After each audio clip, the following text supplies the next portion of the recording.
Estamos en comunicación con Eduardo Aguilar, ex ministro de Economía de la provincia del Chaco, ex presidente de la Cámara de Diputados, qué currículum, Eduardo, ex presidente de la Cámara de Diputados de la provincia del Chaco y ex senador nacional por el justicialismo, no sé si por el Frente de Todos, no sé cómo expresarlo, por el justicialismo, él nos dirá ahora. Eduardo, muchas gracias, ¿cómo estás? Muy bien, ¿cómo estás, Martín? Gusto saludarte. Estaba escuchando los últimos tramos a ver si... ¿Miente mucho? ¿Quiere decir, dijo mucho? Mono. No sé, porque me tocaba algún mono, ¿viste? Claro. Che, Eduardo, arranquemos desde lo... Vamos a perder este año. Sí, no hay forma de... Yo sigo mucho a Nadine Argañarás, Claro. la parte econométrica, digamos, la de informes, la de análisis, la de Nadine Argañarás del IERAF, y él mostraba la semana pasada que para que los jubilados recuperen el poder adquisitivo perdido hace 2 años, en el último semestre el bono debería ser de 46.800 pesos. Y en los últimos 2 años, el aumento del salario debería ser nominalmente hoy de unos 385.000 pesos. Entonces, sí, efectivamente, porque desde el 2018 para acá hay un deterioro muy fuerte del salario real. Y bueno, estos bonos obviamente que alivian un poco la situación, pero están muy lejos de revertir la situación. Amortiguan la caída. Los que más perdieron han sido los empleados públicos y los trabajadores informales, ¿no? Sí, de cualquier manera amortigua la caída, Eduardo. Seguimos seguimos en el camino de la mediocridad constante Esto es una economía, vos sabés, crece únicamente en base a inversión e innovación tecnológica, y en este contexto de incertidumbre, obviamente que inversiones en la Argentina no hay, está en un mínimo la tasa histórica de inversión, apenas se están reponiendo algo de las máquinas cuando se rompen, pero no hay nada de inversión. Entonces apenas empezás a crecer te encontrás rápidamente con un techo, porque si no hay nuevas inversiones, el reflejo es lo que tenés en el mercado de empleo, tampoco tenés creación de puestos de trabajo. Es así. Vamos de lo general a lo particular para terminar en tu amigo Gustavo Martínez esta charla. Sí. Te tiro el caminito, el horizonte hacia donde vamos. Dale. Vos habrás tenido, me imagino, por tu vida en Buenos Aires, por tu actividad como funcionario público, como legislador, habrás tenido algún que otro cruce o alguna que otra charla en su momento con Sergio Massa, nuestro ministro de Economía. Sí. Contame un poco primero... Aparte con todo el mundo. Claro, contame primero en lo personal cómo lo ves para después ligarlo con su capacidad o la oportunidad que tiene de acomodar un poco la situación económica del país, ¿no? Mirá, a ver, yo creo que no son tantas cosas personales. A ver, ¿cómo decirte?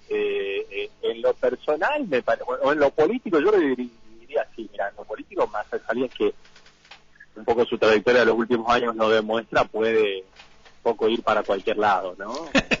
Desdecirse de una cosa sin mayor inconveniente.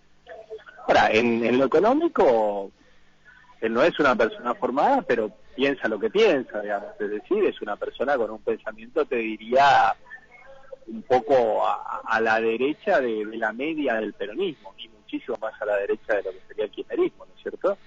Es decir, es una persona que un poco basa su poder político en las relaciones con los grandes grupos empresarios argentinos y con la embajada de los Estados Unidos, y que tiene una visión muy liberal de la economía. Ha rodeado por ahí algunos sectores más vinculados a los sectores productivos, como puede ser, por ejemplo, de Mendiguren, pero son órbitas más alejadas en lo que es su universo. Entonces yo te diría, una persona que en lo político, para cualquier lado, en lo económico, es una persona con una visión muy liberal, sin una visión de la macro, que es un problema, porque justamente ahora no tiene viceministro y uno necesita un tipo que tenga una visión de la macro, ¿viste? Un macroeconomista que esté sentado ahí. Él es abogado, entonces por lo menos como vice debería tener uno. Bueno, no sé si lo dejarán nombrar o no, pero el tema acá de fondo es si lo dejan tomar las decisiones. Yo decía que en definitiva Guzmán sabía lo que había que hacer, que había que acordar con el fondo y después con los privados, pero bueno, no lo dejaron hacer. lo que había que hacer, también acordar con el fondo, cumplir esas metas y actualizar las tarifas sobre todo, pero tampoco lo dejaron hacer, básicamente Cristina, porque Alberto no tiene el poder de impedirlo. Y bueno, ahora ya con la corrida llegando con el dólar a 300, finalmente, y la posibilidad de un gobierno muy debilitado desde adentro, ayer lo dejaron tomar esa medida a Massa. El tema es que tenés un problema grave, Martín, es decir, vos actualizás las tarifas hoy en un año en el que vas a tener una inflación cercana al 100%, o sea, el año que viene volvés a quedar atrasado. Hay un paper muy bueno sobre esto que escribieron en su momento Canavese y Heyman, diciendo que cuando vos, las empresas eran públicas en ese momento, no estamos hablando de inicio de los 90, cuando vos usás las tarifas como ancla inflacionaria, después cuando las tenés que actualizar, te empieza una dinámica de inercia muy fuerte, porque este tarifazo está bien, soluciona ahora, pero el año que viene vas a tener un piso de 90% de inflación. Entonces vas a estar ante la necesidad de otro tarifazo.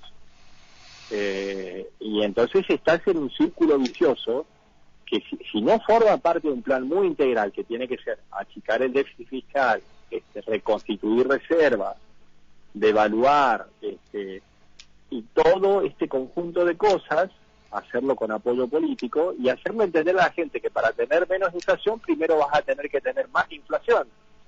Pues ahora llega el momento de dar las noticias duras.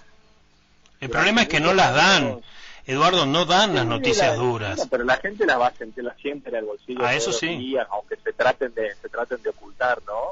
Uh-huh. Pero el problema no es ahora, el problema es todos los años de prosperidad artificial que vendimos. Ningún país de América Latina tiene subsidio a las tarifas. Ningún país. Argentina nunca tuvo subsidio a las tarifas hasta el 2002. Es decir, el colectivo se pagaba lo que salía del colectivo, la luz lo que salía de la luz y el gas lo que salía. Entonces, todas esas cosas se usaron, congelándolas para crear un escenario de prosperidad artificial, ¿viste? Y bueno, ahora tenés que tomar el jarabe amargo, pero yo le diría a la gente que busque las culpas atrás. Muy atrás, porque te acordás que Mirá, siempre decimos 2005, 2006, claro. La Baña lo planteó claramente, mirá, hay que actualizar las tarifas. ¿Y cuál fue la respuesta de Kirchner? No, eso espero es tu una renuncia rentabilidad para los grupos concentrados, tenemos que ganar la reelección, tenemos que... Bueno, no solo se congelaron desde entonces, sino que se congelaron, bueno, salvo el periodo de Macri que las actualizó un poco, se volvieron a congelar hasta hoy y hoy tenés un déficit de 20.000 millones de dólares. Es decir, en 2 años tenés lo mismo que te prestó el fondo, solo por tarifas, solo por subsidio de tarifas, ¿no? Eduardo, si te tocara, sé que es contrafáctico, pero si te tocara hoy, o sea, a mí la palabra tocara no me gusta en un funcionario público porque siempre tienen la posibilidad de decir que no, pero si decidiera ser ministro de Economía de la Nación, ¿qué ajuste harías vos o qué plan hacía a grosso modo? ¿Qué medidas de inmediatas tomarías para salir de este problema grave que tenemos? Que por otra parte, y aprovechando que vos estás por dictar un curso sobre historia económica, esto ya lo hemos vivido muchas veces. Nosotros somos especialistas en repetir el pasado, en vivir atrasando el futuro, digamos. Nosotros somos griegos, ¿viste? Todo conocimiento es un recuerdo. Sí, que hay que volver a vivirlo. Es circular. Sí. Nuestro escudo debería incluir una rueda. No, mirá, me parece que en este momento lo central es que vos tengas un acuerdo político muy fuerte para brindar certidumbre política respecto al equilibrio fiscal de largo plazo. Y esto te genera la gran medida social, porque la gran medida social es bajar todo lo que puedas la inflación por expectativas, porque vos vas a tener más inflación al corregir el dólar, vas a tener más inflación al corregir las tarifas. Esas dos cosas son inevitables. Entonces, vía expectativas, tenés que hacer todo lo posible porque la inflación que subís por esas dos vías baje por el otro lado.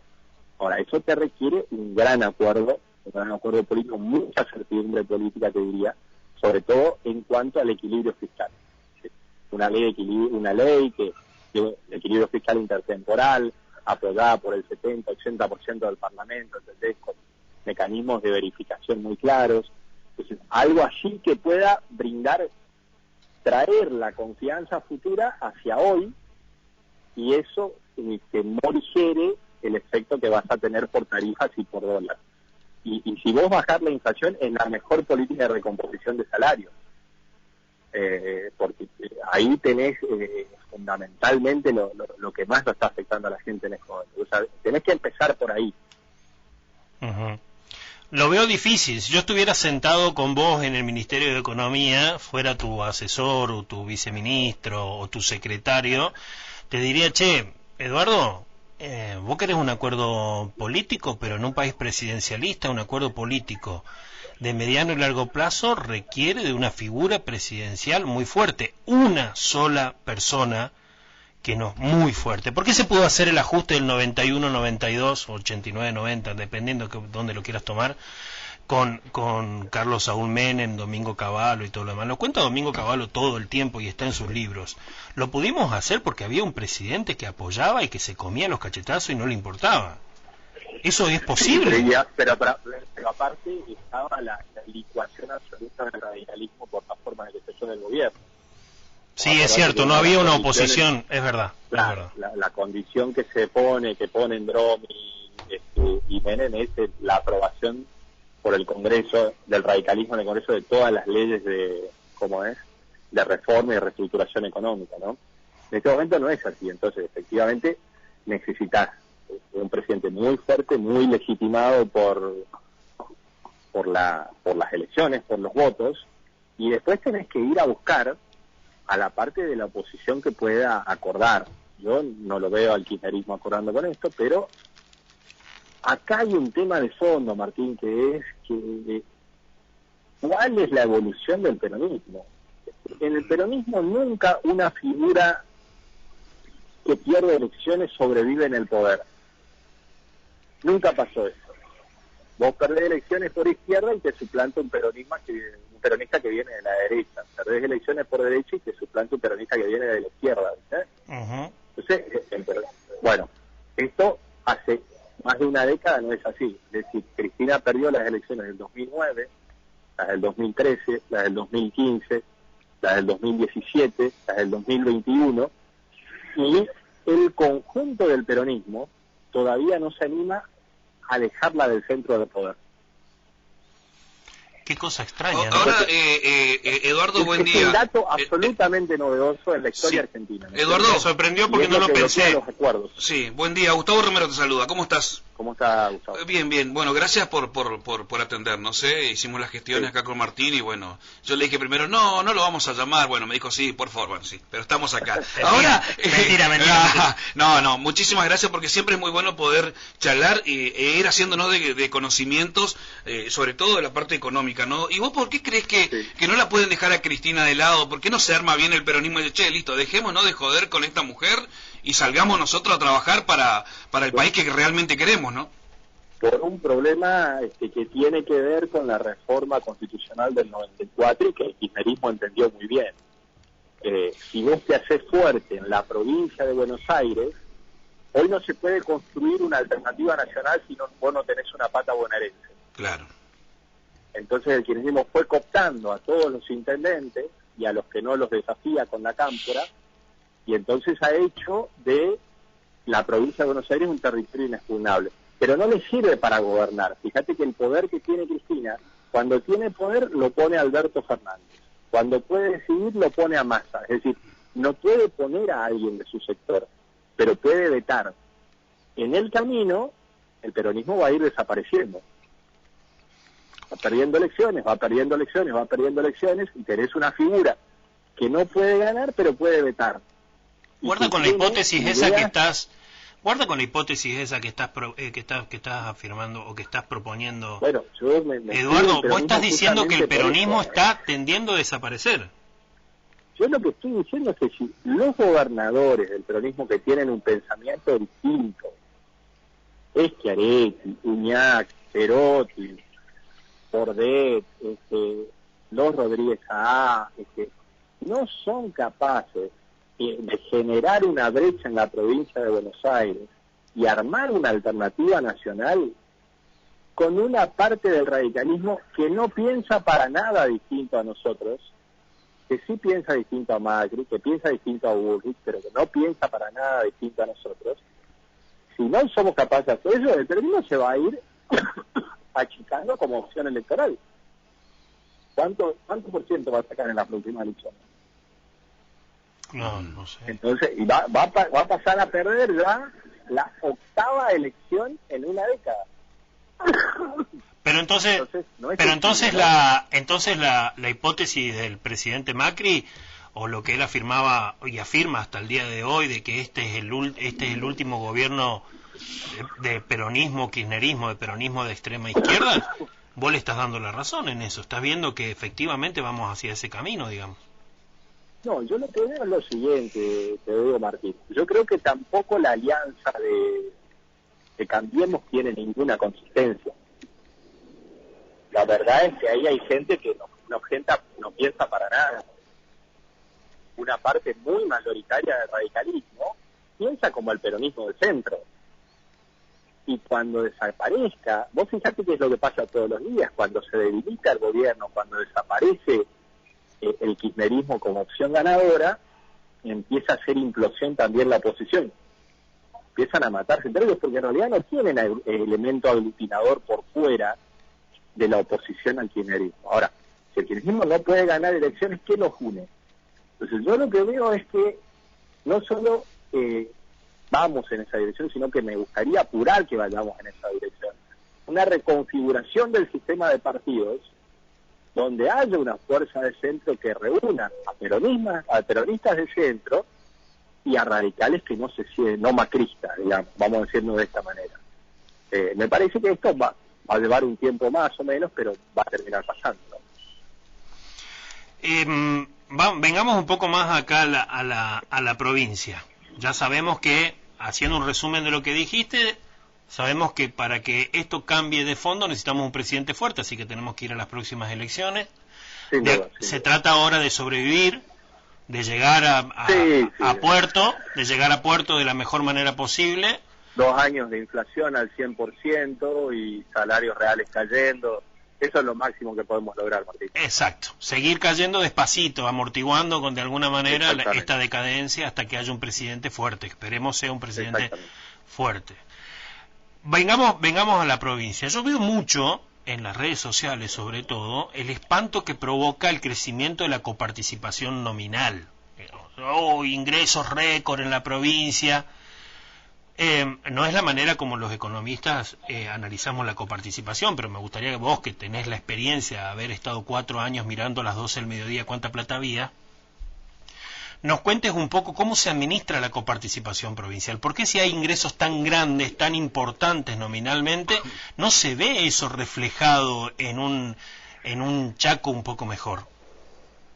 No, bueno, pero cuando vos tenés eso, la coparticipación proviene principalmente de IVA, vos sabés. Sí. 80-90% de IVA. Entonces, si las cosas cada año salen 80% más caras, el 21% se cobra sobre cosas más caras y llega más coparticipación. Eso es producto de la inflación, digamos. Eso no. Es nominal ese crecimiento, como vos sabés. Por eso, pero la factura de pagos de la coparticipación también se ajusta. O sea, yo por un lado te ingresa, pero por el otro lado sale bastante más de lo... Porque cuando te llega plata de esa manera, en este contexto, vos sabés que lo único que tenés es 1 mes o 2 meses más tarde, y a medida que la inflación se hace más alta, ese tiempo se acorta, 1 o 2 semanas más tarde, eso se transformó en mayor demanda salarial. Cuando haces la cuenta al final de año, y bueno, no tuviste nada, te entró un poco más, pero después salió mucho más, digamos. Por eso vos no vas a ver más insumos en ningún lado. ¿Qué es lo que podés ver? Y en lo que se basa el gobierno y el modelo de Capitanich, que lo he dicho hace bastante tiempo, debería cambiarlo, ¿no? La obra pública que se puede conseguir en base a transferencias o a amistad con el gobierno nacional, que es lo mismo que consigue Gildo, que es lo mismo que consigue Zamora, que es lo que consigue Rovira y el gobernador, bueno, no sé cómo se llama el gobernador, pero el que manda a Rovira, en Misiones, es decir, todos los gobernadores peronistas consiguen muchas obras y en base a eso hacen su proyección electoral, con el resto vas pagando salarios que cada vez se licúan, pero en general tienes muchas dificultades para atender el funcionamiento real del Estado, ¿no? Sí, pero Eduardo, vos marcabas provincias, ¿no?, que están muy familiarizadas con el gobierno nacional, ¿no?, pero en la cual se reciben mucho, pero es extrema la pobreza. Chaco, Santiago, Formosa, como lo nombraste vos.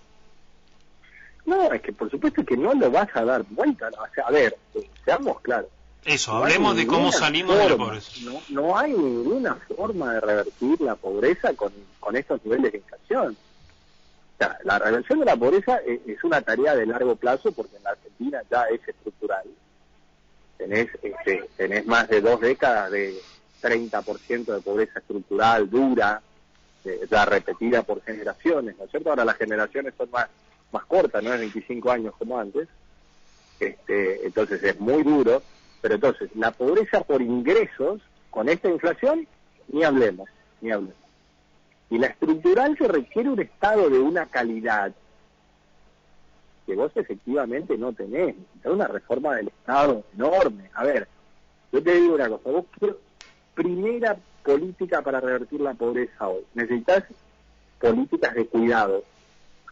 Es decir, necesitas ir a los pibes 6 de cada 10 que nacen en la pobreza estructural y ponerlos desde los 0 años en jardines maternos infantiles, con cuidado, acompañamiento, maestras, jardineras bien preparadas, tutorías psicopedagógicas en la primaria y en la secundaria para que en los barrios no reproduzcan la misma cultura de pobreza. Ahora, ¿qué tenés en el Estado? Miles y miles de personas sentadas en los nuevos pisos de la Casa de Gobierno, más las oficinas que se alquilan. Ajá. Entonces, y a esa persona no la podés echar.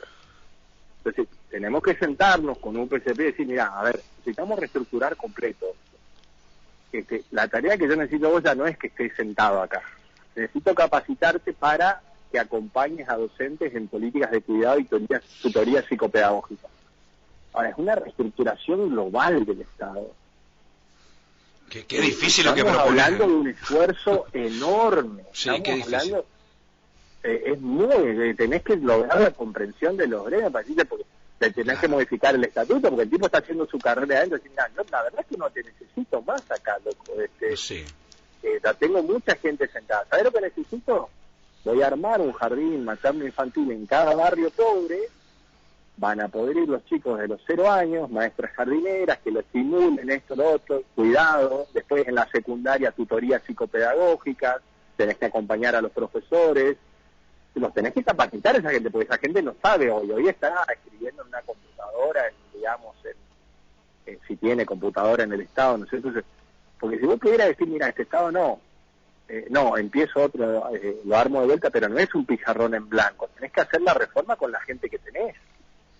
Sí, y que ya está acostumbrada a trabajar, entre comillas, de una manera. Es como un cambio cultural en el Estado. Ahora, enorme. Un sacrificio implica autos renunciamientos, digamos. Renuncio yo al privilegio de desayunar a las 8, renuncio yo al privilegio de faltar 130 días. Tranquilo, ¿viste? Y me tengo que ir a un barrio pobre. Exacto.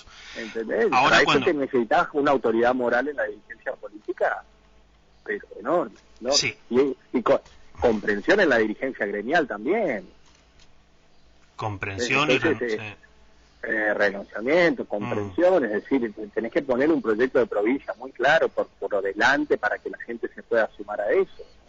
Aparte tiene reclamos legítimos, gente que viene ganando cada vez menos, muchos precarizados, es decir, no, es grande, pero si no empezás por eso la reforma del Estado, lo miro en Resistencia, te digo, no tenés cientos y cientos y cientos de personas barriendo las calles, con escoba, le falta que sea con una pichana nomás, ¿viste? La relación capital-trabajo es prácticamente cero, hay gente y con 0 stock de capital, falta que le dé un plumerito para que barra la calle, ¿viste? Si vos pudieras mecanizar ese proceso, bueno, agarrás a esa gente y decís, mirá, te capacito, necesito que me ayudes a ordenar el tránsito, necesito que me ayudes a distintas tareas, ¿viste? Hacer regularización dominial, en todos los estados pasa lo mismo. Pasa porque pasó esta destrucción que hicimos del Estado. Así es. Eduardo, cuando hablamos de la calidad del Estado, no solo estamos hablando de las cuestiones de fondo, de ausencia de políticas de Estado, sino también de la calidad de nuestros políticos. Y vos, yo te voy a decir esto, Eduardo, a mí, en esto que voy a contar, tengo una buena y una mala. La buena y que me sorprendió muchísimo es que te hayan contestado el pedido de informe. Y que haya sido semejante pedido de informe, porque normalmente no te contestan los pedidos de informe, por esto que vos decís que o no trabajan o tienen la llamada de arriba que diga, che, al Eduardo no le des bola. Hiciste un pedido de informes respecto a la gestión de Gustavo, del intendente el actual intendente de Resistencia, en SAMEP, para tener prueba fehaciente del descalabro financiero, económico que hizo Gustavo Martínez en SAMEP. En SAMEP. Contame un poco cómo fue esa experiencia y qué encontraste en ese informe. ¿Qué pudiste, o confirmar o rechazar de lo que eran para en este hasta ese momento algo que vos sabías, pero que era algo que sabías por lo que habías visto, no por lo que tenías en papeles, digamos? Sí, no, es una locura, pero bueno, como vos decís, celebro que las cosas se cumplan, ¿no? Por lo menos, ¿no? Como cualquier ciudadano tiene derecho, en base a la ley de información pública, a hacer un pedido. Yo lo hice y me respondieron, porque la verdad que si no también entran en falta los que no te responden, ¿no? Me respondieron y me aportaron todos los datos. Bueno, ¿cuál es el tema acá? Desde el 2008 hasta el 2019, las gestiones de Gustavo Martínez y su cuñado en SAMEP, o sea, siempre lo manejó él, entre todos los descalabros que hicieron y que lo denunciaron los presidentes de su propio partido político que lo sucedieron, ¿no? Todo tipo de descalabros. El presidente que llegó después dijo, mirá, empezamos a mandar carta documento porque no conocíamos a la gente que teníamos en planta y había gente que ni siquiera sabía que había ingresado a SAMEP. Acá no compramos, hace 12 años que no compramos un medidor, acá no hay cloro, acá no hay, o sea, el desastre de gestión, digamos, es enorme, ¿no? Pero básicamente durante todo ese tiempo, 2008 a 2019, 11 años, se le descontaron los aportes a los trabajadores patronales, los personales, los aportes personales de los trabajadores, al mismo tiempo los aportes de obra social y los aportes del Fondo de Alta Complejidad, y no se los depositaron al INSEP. O sea, son dos delitos, es el delito de malversación de fondos y el de administración fraudulenta. Incumplimiento de los deberes de funcionario público, 3 tenés ahí. Sí, exacto. Atados, concatenados, pero... Los otros 2, exacto. Claro. Estos son delitos con 10 años de pena más inhabilitación de por vida para ejercer cargos públicos. Lo que pasa es que en esto nadie lo había denunciado nunca, pero lo gracioso es el INSEP, vos ves que se matan activos y pasivos para ganar las vocalías acá, para ser representante. Te digo acá porque estoy al lado del INSEP en este momento, estoy comprando un libro en la librería La Patria. Uh-huh. Se matan por ganar elecciones y ser representantes en el directorio de los activos y pasivos. Nunca hicieron nada.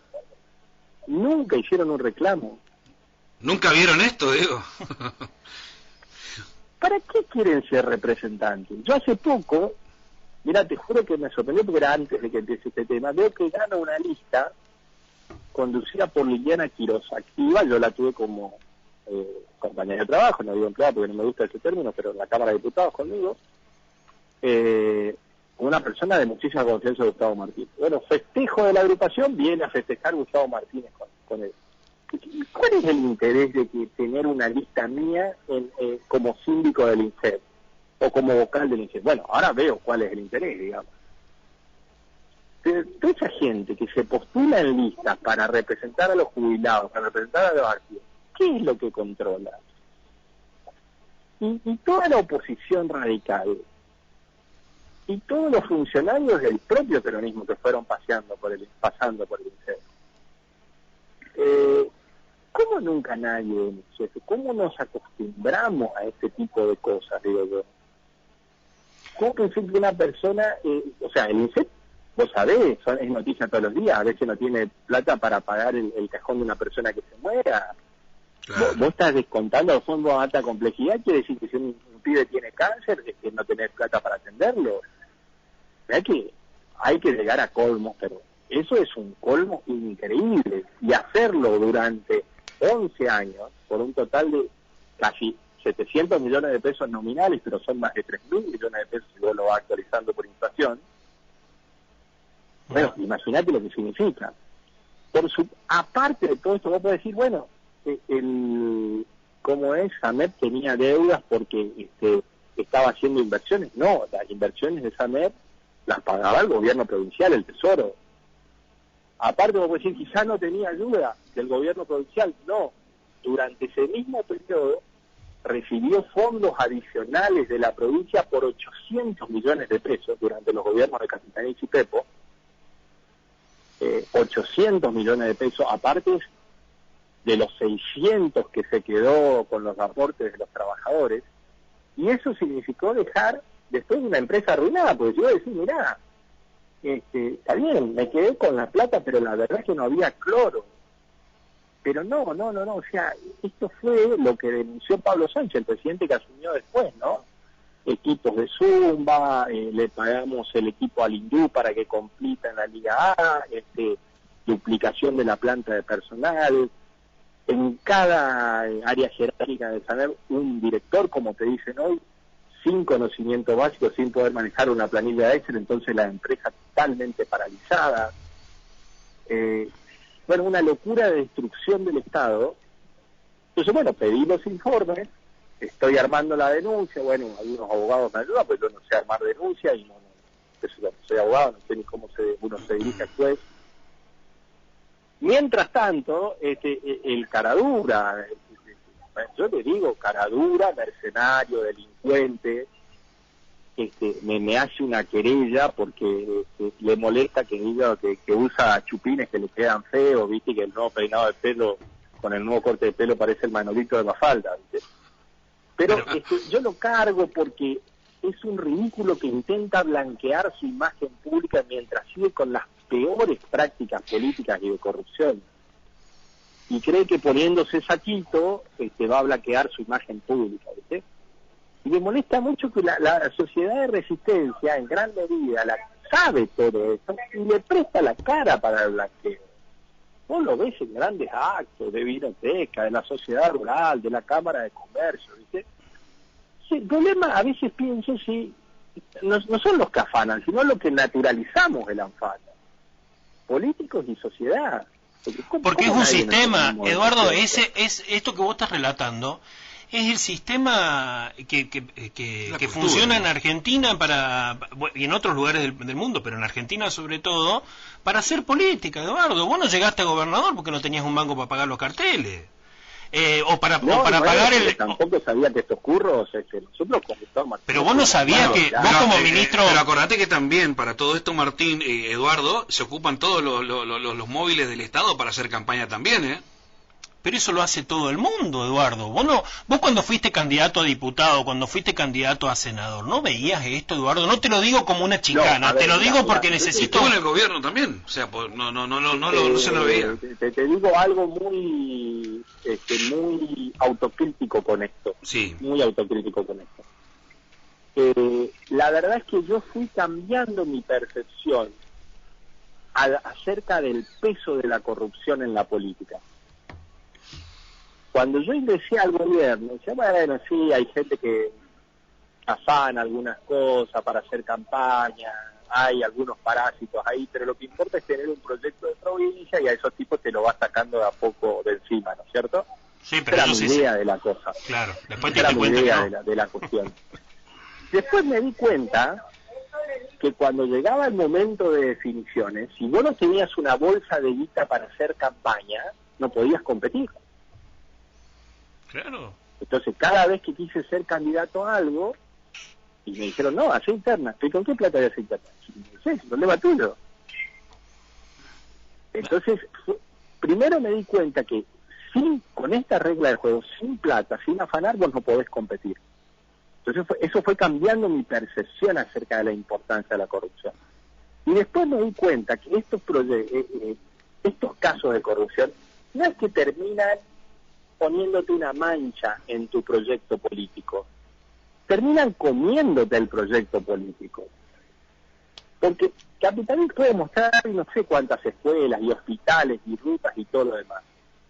Pero el Estado se le llenó de tanta gente por estos clientelistas, por estos tipos que buscan generar que el Estado le pague su estructura partidaria, que tenés las escuelas pero no le podés poner pinza, tenés los hospitales pero no le podés poner remedio, porque te comieron desde adentro.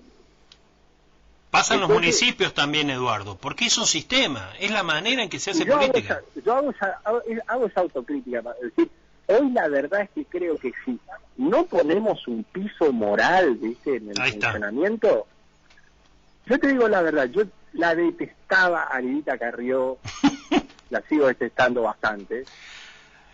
Sí, pero tenés la amplitud, la visión y te das cuenta que más allá del rechazo que te genere, es una mujer que en algunos aspectos tiene razón y ha tenido razón siempre. Sí, y bueno, pero fíjate que la mina denunció desde muy temprano el problema de Debido. Sí. Y había libros. Yo, mira, la semana anterior compré un ebook, digamos, del libro este famoso que escribió Diego Cabo, del investigador de los cuadernos, sobre Hablen con Julio, ¿no? Ajá. Pero es un libro del 2010. Entonces acaba otro problema de la política. Cuando vos estás adentro de un proyecto, te dejás ganar por el pensamiento de manada. Ahí está. El sesgo, el famoso sesgo de... Sí, exacto, el que está enfrente está hablando al pedo, el que está enfrente es un enemigo, y por ahí no te das cuenta que el que está enfrente te está marcando que al lado tuyo hay un chorro, ¿viste? Así es. Qué bueno que te diste cuenta. Entonces, habla de tu es muy bueno que te hayas dado cuenta. Y otra cosa... Me di cuenta hace bastante tiempo y por eso en su momento cuando me tocó votar el allanamiento de la casa de Cristina que pidió Bonadío, voté a favor y me fui y armé un partido aparte sabiendo que son pocas las posibilidades de ganar, pero con una conciencia clara de que yo en un juego así no quiero participar, ¿sí? Yo no quiero participar en un juego así porque yo no tengo, qué sé yo, no tengo la autoestima baja como para que necesitar llegar a gobernador y que eso me confirme que soy bueno o algo por el estilo, no me importa, ¿no?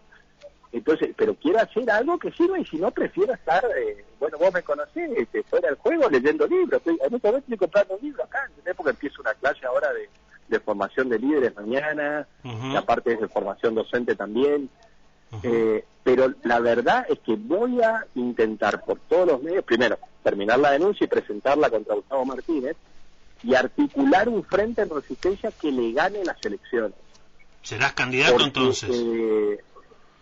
Siendo candidato a concejal, siendo lo que haga falta, yo dije claramente, no voy a cobrar sueldo por trabajar, voy a seguir dando mis clases en la universidad y no voy a buscar ningún tipo de reelección. Pero hay que tumbar a este corrupto del municipio. Y el peronismo debería tener la grandeza, después de eso, de tumbarlo de la presidencia de la Cámara de Diputados. Yo le digo a Capitanich también, no se puede seguir haciendo del sota y continuar la alianza con este tipo. Y al resto del peronismo también no se puede seguir mirando para el costado. Bueno, tenía intenciones Gustavo Martínez de candidatarse a gobernador. Ahora, qué bueno sería el tema este de la ficha limpia, ¿no, Eduardo? Sí, pero la ficha limpia, la verdad, es ¿cómo es? Es más un fuego artificial que otra cosa, ¿no? Porque primero tenés que tener condena y tenés que tener condena firme. Y una condena firme sobre corrupción en la Argentina dura 20 años. Entonces primero deberíamos cambiar todo el código penal y procesal para que los delitos contra el Estado sean de trámite sumario. Entonces vos en 3 o 4 años podés tener condenado a un tipo. Si no, la ficha limpia no va a servir para nada. Che, Eduardo, te corto un ratito, me preguntan acá, dice, por el tema de la luz, dice, ¿qué opinas? Tema de la luz. ¿Del aumento? Sí, viste que los tarifazos y todo lo demás que se viene ahora, que bueno, ayer no sé si la pudiste escuchar a esta chica Galmarini que hablaba de la redistribución, acomodamiento de las tarifas para que... A mí me encanta ¿por qué no? Me encanta lo... directamente, mirá, es un aumento. Es un tarifazo y listo, ¿no? Sí, exacto, porque es todo ese verso que tenés que ponerlo alrededor, ¿viste? No, lamentablemente... es algo que había que haber empezado a hacer en el 2005, 2006, se demoró desde entonces, Macri hizo incrementos muy fuertes en poco tiempo y eso en gran medida le costó también el gobierno, ¿no?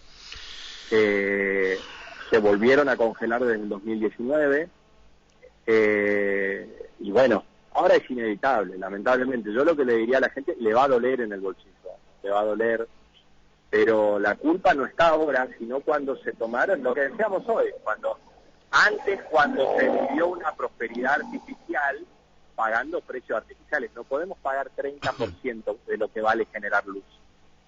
No podemos. Hoy estamos pagando 30% de lo que vale generar luz.